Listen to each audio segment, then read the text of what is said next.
পিছনে এত জায়গা রয়েছে।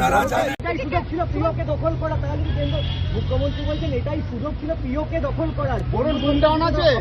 এরকম ইঙ্গিত। আমি ভারতের প্রতিরক্ষা মন্ত্রীকে বলবো, দুটো ড্রোনে একটাতে ওর ভাইপোকে আরেকটাকে ওকে বেঁধে পিওকেতে পাঠানো, তাহলেই দখল হবে। পুলওয়ামায় যা প্রশ্ন তুলেছি, দুটো ড্রোনে বা মিসাইলে একটা বেঁধে দড়ি দিয়ে একটাতে ওর ভাইপো আরেকটাতে ওকে পাঠিয়ে দেবে। পুলওয়ামাতে যা প্রশ্ন করেছি বেশ। আমার যাবার সময় হলো